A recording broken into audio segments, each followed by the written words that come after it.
బద్వేల్ నియోజకవర్గంలో బీజేపీ హవా మొదలైంది. అట్లూరు మండలంలో కిసాన్ మోర్చా కడప జిల్లా అధ్యక్షులు అన్నప్రెడ్డి అశోక్ కుమార్ రెడ్డి వ్యూహంతో 40 కుటుంబాలు ఒకసారిగా కమలం గుటికి చేరాయి.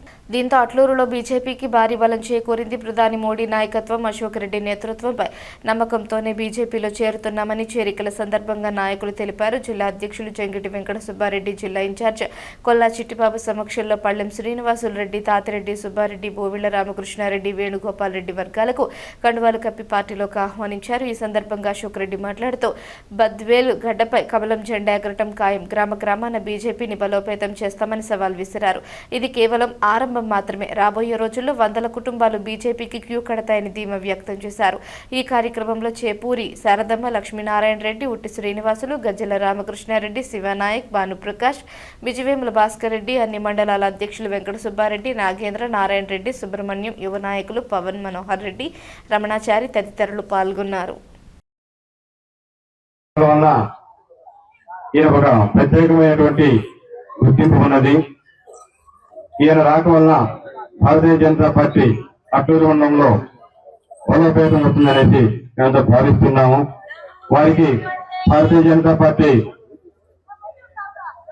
బద్వేలు నియోజకవర్గం మరియు కడప జిల్లా పార్టీ నుంచి కూడా స్వాగతం, సుస్వాగతం. ఈ సందర్భంగా హలో, సభకి చేసినటువంటి పెద్దలకి, ఇక్కడికి వచ్చినటువంటి ప్రజానీకానికి నా శిరస్సు వంచి ధన్యవాదాలు తెలుపుతున్నాను. బీజేపీ సిద్ధాంతాలు నాకు నచ్చి బీజేపీలో చేరడానికి నేను సుముఖంగా వచ్చినాను. నన్ను ఈ పదవికి అంకితం చేసినందుకు పెద్దలకు, ప్రజానీకానికి ధన్యవాదములు. నమస్కారాలు. నేను బీజేపీకి చేరడానికి కారణం మోడీ గారి నాయకత్వంలో ఎంతో అభివృద్ధి చెందుతున్నటువంటి ఈ భారతదేశానికి ఆకర్షణ ఈ పార్టీలో చేరడానికి. దగ్గరగా మన బంగ్లాదేశ్ అయితేనేమి, మన పాకిస్తాన్ అయితేనేమి. ఎందుకంటే మోడీ గాని, యోగి గారు కానీ వాళ్ళ సర్వస్వాన్ని వదిలిపెట్టి సంసారాలని తెగించి కేవలం దేశం కోసమే బ్రతికే వాళ్ళు. వాళ్ళు ఆస్తి కోసం చూడడం లే, మాకేం కావాలని. మన ఇండియాను ఎంత ముందుకు తీసుకుపోవాలి, ఎంత ఉన్నత స్థాయికి తీసుకుపోవాలి, మన దేశాన్ని ప్రపంచ స్థాయిలో అగ్రస్థానానికి ఎంత దూరంలో మనం ఎంత తొందరగా తీసుకుపోవాలనే ఆలోచనతో వాళ్ళు గుర్తించుకొని, అయ్యా మా ఫలంలో తీసుకుపోయినారు అంటే ఈ దొంగలకు కూడా కొంతమంది సపోర్ట్ ఇచ్చేవాళ్ళు చాలా మంది ఉన్నారు. రాజకీయ నాయకులు ఎంత అన్యాయం అంటే, ఎంత దయ, ఎంత ఇది అంటే వాళ్ళు అంత ఇదిగా వాళ్ళు ఉన్నారు.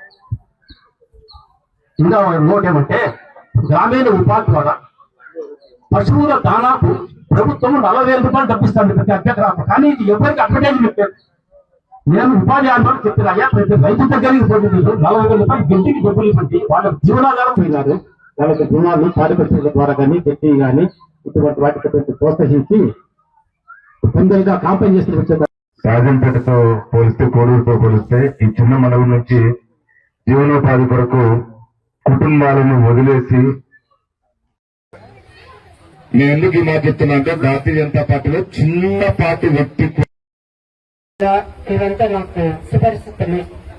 గతంలో చాలా సంవత్సరాలుగా నేను ఎలక్షన్స్ కి ఇన్ఛార్జిగాను పార్టీ కార్యక్రమాలను ముందుకు తీసుకొని పోయేటప్పుడు నాకు 2 నిమిషాల లోపల నాకు మీతో ప్రయత్నం